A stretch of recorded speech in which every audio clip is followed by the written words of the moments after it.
care, I'ma be a trillionaire like. Welcome to the I Love Recruiting Podcast with your host, Adam Roach. Okay, everybody, welcome back to the I Love Recruiting Podcast. I am your host, Adam Roach, and today we have my man, Mr. Jeremy Feldman, with us. Now, if you're in the art of recruiting and you're watching this live, you will notice that some people say there's like a doppelganger of yourself. Some people say you have like a twin. And I will definitely say that this one, if you're watching right now in the art of recruiting, or if you're watching this in the I Love Recruiting YouTube page, we kind of twins today, Jeremy. Check us out. Black and red and white shirts with our logos on them, right? Looking good. Looking good. Bald head. We got a blue pin behind our ear. How about that? You definitely have a much better background than I do, my friend. You got me on the pipes though. I'm trying to get my arms to look like yours. I don't know about that. So everybody, here's what we're going to do today. So Mr. Jeremy Feldman has some incredible nuggets to drop. This man has built companies. He's built a gym. He's built a real estate company. He's got a new platform that he's created in the space of helping agents, team members grow their companies big, fast, and strong. And I'm super excited to have you as a guest. He's a former coaching client of mine. He's a bro of mine, and he's a Charlestonian as well. So Jeremy Feldman, welcome to the show. Thank you, sir. Very excited to be here. I appreciate you. Likewise. Catch us up real quick. Give us the CNN version. Who's Jeremy Feldman? Who's Jeremy Feldman? So military brat at a young age, super into sports, kind of always lean towards athletics, not so much towards, art and creatives. That really wasn't my thing, wasn't my strength. Bounced around all over the world with, dad in the Air Force, and then kind of settled in Colorado, where kind of grew up there from middle school on. And, once I grew up in Colorado Springs, and once I was old enough to pay my own bills, moved to Denver, which was, the big city. It was a lot cooler up in Denver there. And, that's really when I kind of started to fall in love with real estate, honestly. I acquired a couple properties while I was living there, just kind of the old fashioned way, save 20%, put it down, rent it out. Right. And had some buddies that were in real estate. They were doing really, really well. This is before the crash of 07, 08, 09.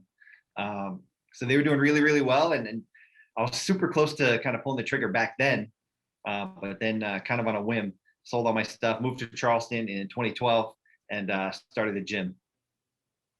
So wait a minute. So you went from real estate to the gym. How'd that happen? Kind of. I had an interest in real estate. I was really just kind of a landlord. Didn't really know what I was doing, but always had a little bit of an itch, a little bit of a draw towards real estate.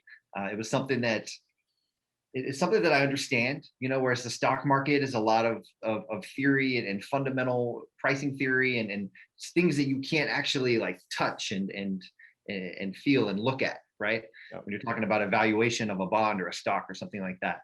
Sure. But real estate is very simple. It's very simple to understand. You can see it. You understand how it goes up in value. Somebody pays rent, pay the mortgage down, right? So I was drawn to that. I was drawn to the simplicity of it. Well, okay. So now back me up. So you came to Charleston 2012. Now you started a gym. Yep. Started the gym. Walk us down that path, because the gym is still in operation today, right? Yeah. So my brother, he's actually the CEO of the gym now. He took that over. And he's so I'm doing the real estate full time, but right. So it's still in operation. But when we first started it was that was kind of the reason I moved here, right? So came out with my best friend. We opened a gym and a martial arts school. That was kind of the vision, and they were going to be next door neighbors. And the plan, as far as we thought the plan out, was I was going to sleep on his couch. I'd get the bottom drawer of his dresser. Mm-hmm. And we'd have to start work by 9 a.m. Those were the rules. That's really all we had up to that point. And so we started the gym in 2012. And the concept was, that parents could drop their kids off. The kids could go take their taekwondo lesson. Parents get their workout in, and then they can pick up the kids, hit the road. Everybody's happy. Everybody's healthy. Nice. And so yeah, that was the original idea. So now wait a minute, Taekwondo. Are you a Taekwondo dude? In a previous life, yeah, that was a little part of it. I didn't know that. That's pretty cool. Yeah. I don't even know Yeah, how to spell taekwondo, let alone do it. That's awesome. it's not easy. It's definitely not phonetic.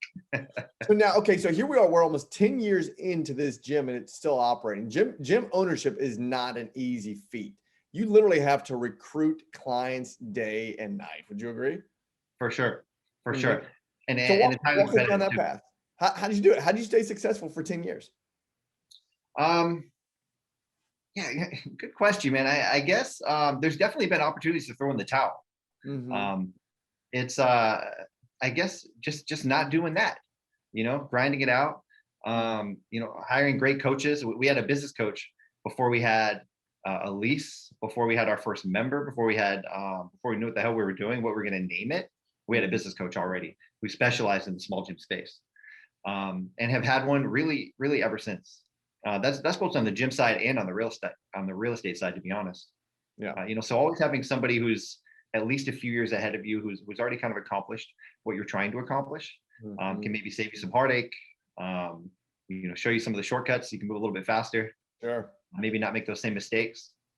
But that's definitely a big part of it, and then just I guess work hard and don't give up. Yeah. Well, I like that you said that. That wasn't where I thought you were going to go. So you actually went out and you said, I'm not really sure how to do this. So you hired a coach. Yep. Mm-hmm. Yep. Now, Absolutely. now with that being said, you only had one drawer though. You only had one drawer to put your clothes in, but yet you went out and you found a way to pay for having coaches. It's funny. I had someone the other day that I was talking to, and they went down the path. They said, listen, I want to hire a coach and I want to hire you. And then we got to the very end of it. And I was thinking the absence of value, it's all about money, right? However, in my opinion here, what you did, what I heard you say, you had one drawer to put your clothes in. You had one drawer and I don't forget where you said you were sleeping. Just like me, I was sleeping on in a kitchen in Los Angeles when I started my career. But yeah, you hired a coach and you put your money towards the coaching. Now, here we are 10 years later and you still have a coach. Is that right? Is that what I heard you say? Yep. Always. I'll never not have a coach. Mm-hmm. That's so cool. Especially if you're trying to do big things, whatever that is, if it's in real estate or business, or even just having a great marriage or being a great dad, it doesn't really matter. Whatever you're trying to do, there's just not enough time to figure all these things out on your own. Right.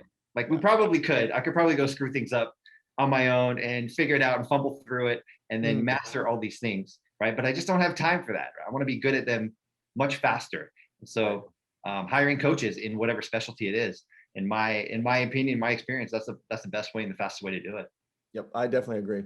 Okay, now fast forward. Lively Charleston. It's on your shirt. It's on your TV. It's on a book back there behind you. What is Lively Charleston? Catch us up. Yeah. So Lively Charleston, that is our team name here, Lively Charleston Properties.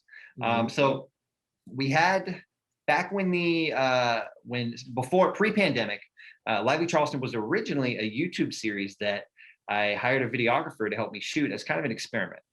Right. What I wanted to do was get out and experience some local business and just chat with some people that I thought were doing cool things around town. Right. And I wanted to document it and just see if people would respond to it, if they would enjoy the content, and if I could bring some value to these people, right, by like bringing them some exposure. Right. And so I hired a videographer. We shot 10 videos and we did a couple of like top 5 coffee shops, breweries, things like that around town, a couple of business spotlights, where I went in and with a vet tech and I did a dog and a cat checkup. She kind of walked me through it. Right. So fun stuff like that. And it was cool. We got a great response and they got some exposure and some business from that. And, I really enjoyed the process. Right. So but we were a little bit tight on the budget at the time. So we had to kind of like shelf the project, but it was something that I really enjoyed and wanted to come back to. So then fast forward to right when COVID hits. And there were a couple things that we were within the business, we were kind of struggling. And I knew that we didn't quite have the culture that I wanted us to have. There were a couple of folks on the team that weren't fully bought into what we were doing. And I hadn't done a good job of getting clarity on the vision, of being able to articulate that to anybody considering joining our team, what it is we're doing, where we're going, and why you should join our team. Right. So in all honesty, if I was recruiting and somebody said, why should I join your team? Right. We're called the Feldman Group at that time. I didn't have a good answer for that. I was like, I don't really know. Maybe, you're cool, I'm cool. Let's do this. Right. That's kind of all I had.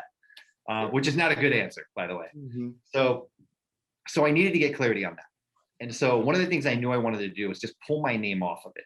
I didn't want to, some of the feedback I'd gotten from agents is that, especially talented agents and top producers, you know, they want to get credit for their work, right? And if my name is kind of hovering over the top of everything they do, then a lot of times they don't get the credit, or they don't feel like they got the credit, right?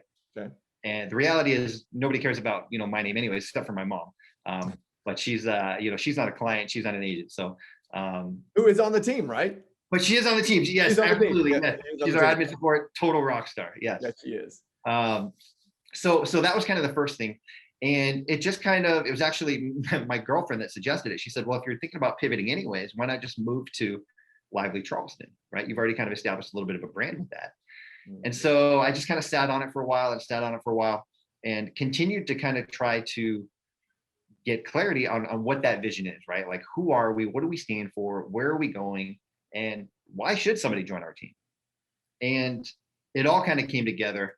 I'd say probably about 6 or 8 weeks after COVID, when we were all quarantined, had a little bit of time, some of the deals quieted down a little bit, had a little bit of time to think. And that's how it all kind of came together with our team shifting over to being Lively Charleston. Right, exactly. Great story. Now, the team has actually changed in personnel, right? Yeah, quite a bit. So when COVID hit, we took a big hit. We went from 5 agents down to just 1, besides myself. And so that was a tough time. That was definitely a humbling and a learning moment for me. We had, a couple of folks that they had to go just because they were pretty new in the business, and this whole COVID-19 thing was pretty scary, right? And we didn't know that real estate was going to recover like it did. Yeah. So they needed to go find some security, get a paycheck, benefits. Totally understand. And then we had a couple that weren't really culture fits. And as I was trying to kind of maneuver the process of figuring out what exactly our vision was going to be and articulate that to them, we had a little bit of a disconnect and we weren't really on the same page. So then there's a couple more that left. So we're down to just 1 guy plus me, and then my ops manager and my admin, right? So we had an active team of 1 at the time, and that was last April or May. Wow, that was the case. Yep. A whole year ago, 1 agent. Yes. Yeah. Less than a year ago. Now I want to pause there for a second, because I heard you say a few things. Culture fit, right? You said culture fit. Would you have known that individual was a good culture or not a good culture fit based on, based on not having the vision in the beginning, but now you have a vision, so you look for alignment to see if they were a proper fit? Or tell us about that culture fit, because I'm sure there's lots of listeners right now that say, gosh, I have some people on my team, or I have some people in my organization that are not good culture fits, and maybe I need to take Jeremy's advice and go build a vision first, and then come back and see if there's real alignment to see if that culture. So walk us through that real quick. How do you understand that they were not a good culture fit? 100%. So to answer your question, I couldn't articulate that either at the time. I just kind of sensed it, right? And it was a process of getting some pushback on some things that I was trying to implement, and they weren't really aligning. And then, this falls on me too. I wasn't doing a good enough job of communicating the vision and of creating a bright future for the team, right? But going back to your point, it's not a coincidence that on one hand, I did not know how to articulate why someone should join our team and where we're going and what plans I have for the future. And at the same time, I also had bad culture fits, right? So that's not a coincidence. Whereas now, once I go ahead. Well, I was just going to say, because that's what some agents will do, or that's what some entrepreneurial builders will do, is they will attempt to take every Tom, Dick, and Harry they have or can and say, look at my team, look at my organization, but there's no real proper alignment related to your vision, your values, your beliefs, whatever it may be, right? So good job there of pivoting and getting down to 1. You got naked, right? Man, you got down to 1, skin and bones, right? We got naked. Yep. Absolutely. And Now, and there was I'll be honest, there's probably about a half a day there where I threw a little pity party for myself, and it was like, man, this sucks. This is a gut punch. right. And then it was like, okay, here we are. So where do we go from here? And what do we do? And how do we fix it? Okay. So what'd you do? So we got clarity on what those things were. And the first thing, I actually have it right here on our recruiting packet. We got super clear on what our mission was. I don't know if anybody can see that, but good. Read it to us. Mission: create a unique and memorable experience that exceeds our clients' expectations. Love it.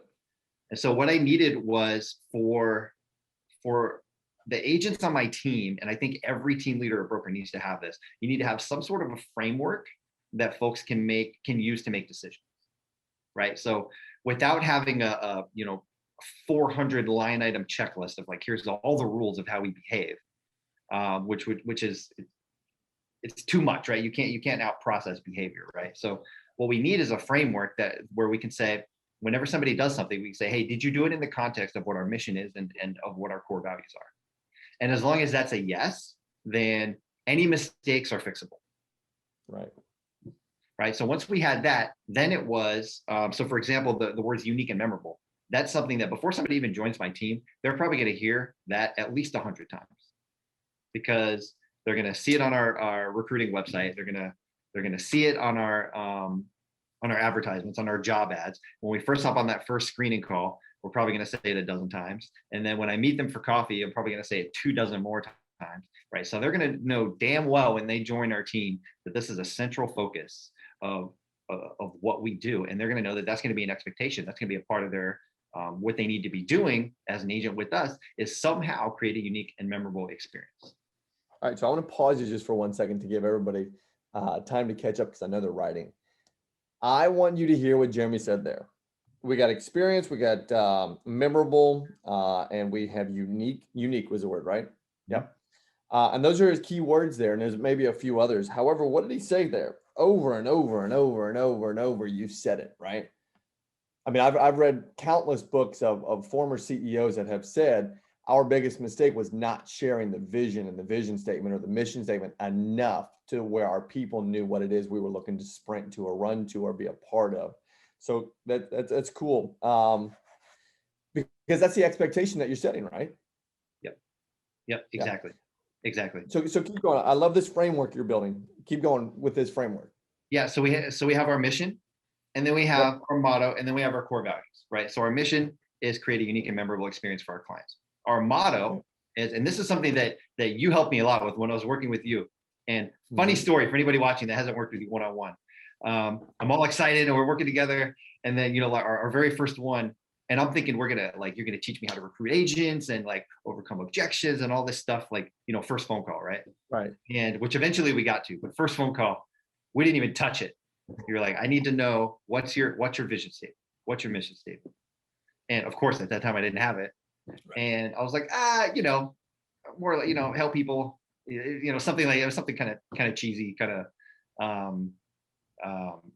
it wasn't creative. It wasn't anything. It wasn't unique to me. Right. Right. It definitely wasn't memorable. It wasn't memorable. Right. It wasn't and you memorable, challenged me on it. Yep. Yeah. And then you challenged, and I said, okay. So I put a little work into it, came back. You said, okay. And then you poked holes in it. You challenged me on it. And we ended up spending the first 3 or 4 weeks on that. Yeah. And being like, all right, this is pretty important if we're spending this much time on it. It was. So circling back to your point, our motto then is to do work we're proud of, right? Again, it's a framework, right? So instead of a 200-point checklist, just, hey, are you proud of the job you did? Would you put your name on that publicly? Right? And if the answer is yes, okay, great. We can work with that. And if the answer is no, then we have questions, right? And maybe you should have some internal questions as well. Right? Sure. Yeah. Exactly. We're not proud of. Yeah. And then have fun while we do it. So do work we're proud of and have fun while we do it, right? And that's part of what lively is, right? The definition of lively is energetic and outgoing. So if we get into real estate, right? The reasons people get into real estate is for freedom and for opportunity and to make money and to be their own boss and to create opportunities for other people if they're a business builder. But it's not to get stressed the hell out and be writing documents until midnight every night and to miss all your kids' soccer games and to just soon enough hate your life and not understand how the hell you got here. Right? Love it. So do work you're proud of, have fun while you do it. And then our core values, right? So core value. Yep. So as long as someone, and we put that on the back too. So anytime someone,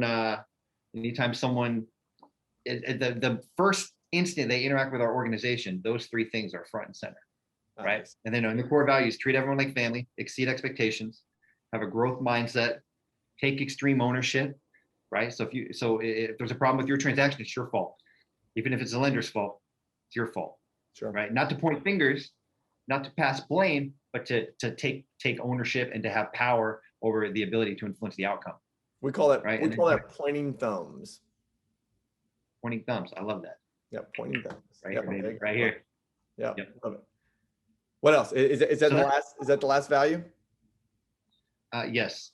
That was awesome.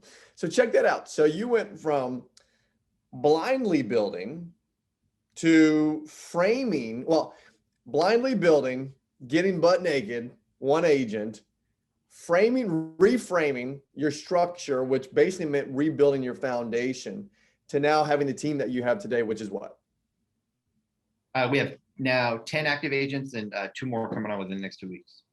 Wow. So 10 active agents, 2 more in the next coming weeks. And real quick, because we've got about 8 minutes here. Well, this is fine. What'd you do differently this time?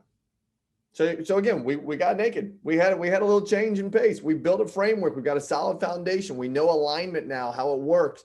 And now you have 10 people on your team that before you couldn't get past 5. What'd you do differently? Yeah. So great question. The biggest thing we did was I started being super, super focused and intentional on creating something that people think is cool and they want to be a part of, right?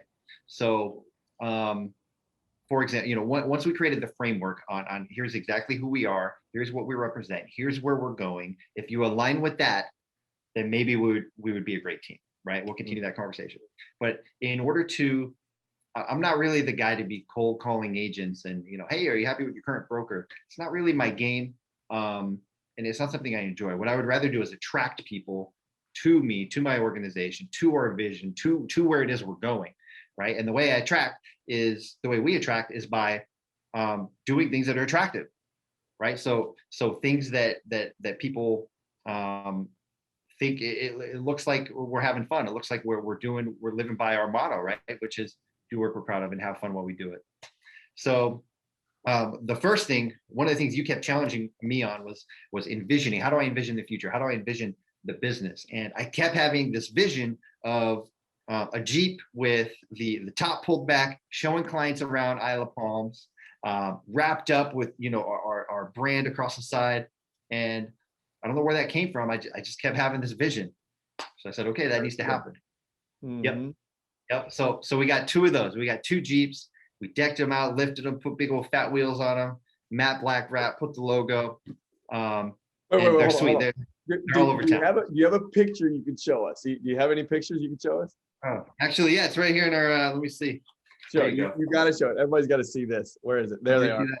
Yes, check those things out. So if you're in the art of recruiting and you're watching this, those are some sick Jeeps. And if you're on the podcast, just go find Jeremy. He'll tell you in a second where to go find it. I'm sure those pictures are there. I see those Jeeps everywhere in Charleston now. Everywhere. Yep. Exactly. Right. And so it was part of my dream and my vision anyways. It's in alignment with our motto, with our culture, right? Which is have fun. Let's do great work and let's have a good time. Right. But it also shows it's attractive, right? So people they see the Jeeps, they're like, oh yeah, I've seen you guys around.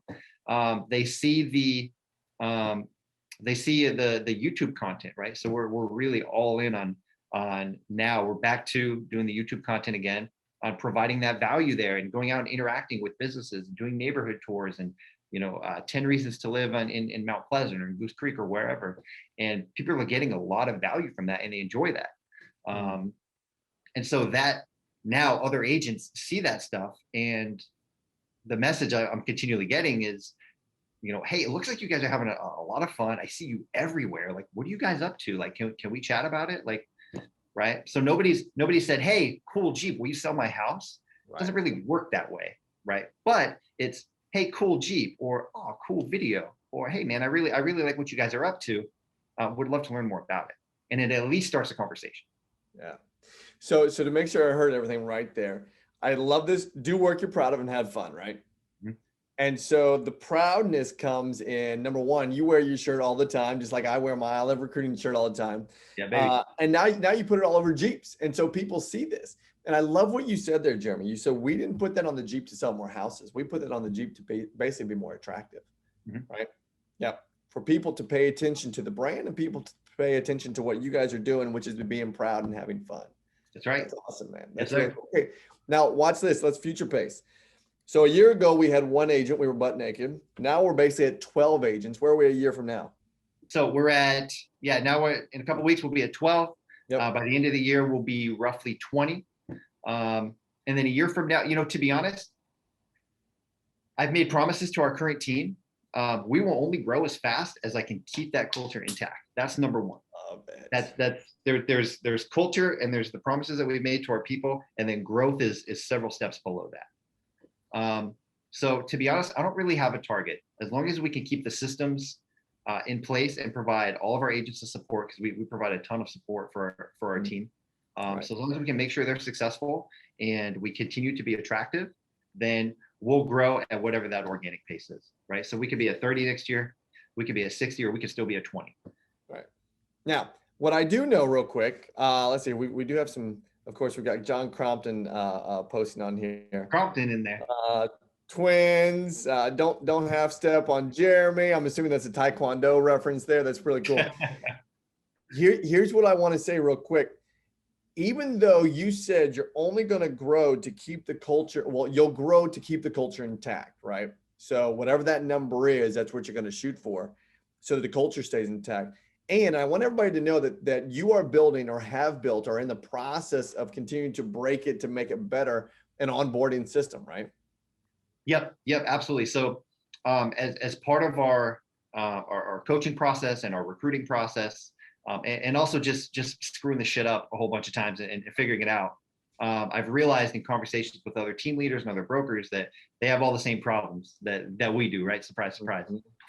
So we built kind of a spin-off brand called the Lively Agent, where the motto and the core values are the same, right? But what that is it's coaching for agents and coaching for team leads on how to, if you're an agent, how to identify what your personal core values are and what your personal business goals are, and how to build a business that lets you live your dreams, right? That's our tagline.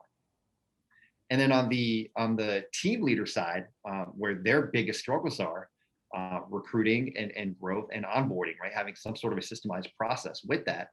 And so we have created a program where we will help team leaders over the course of 12 weeks. We'll help them identify, much how you helped me.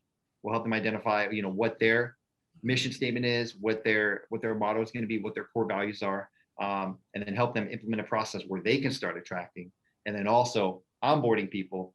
So by the time folks are on their team, they've gone through their training process, they are 100% dialed in on those things. They're bought into the culture. They're raising the level of the entire team. Love it. All while not destroying the team leader's life, because they have to put all of their attention into this person, while dealing with their needy clients, right? So using systems and optimization to do that.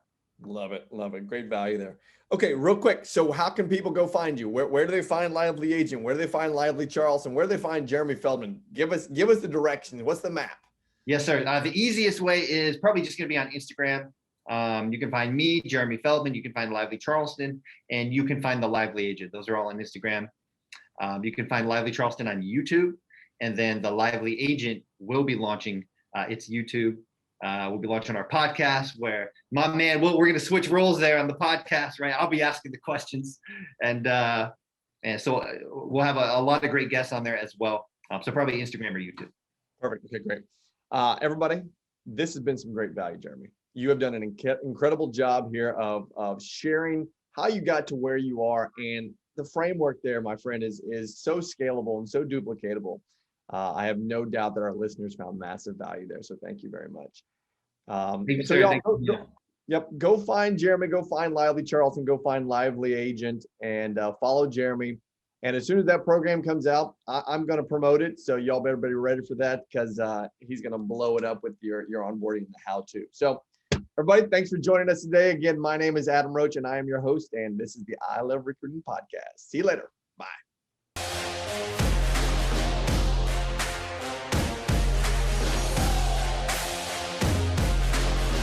Look at me, I'm about to be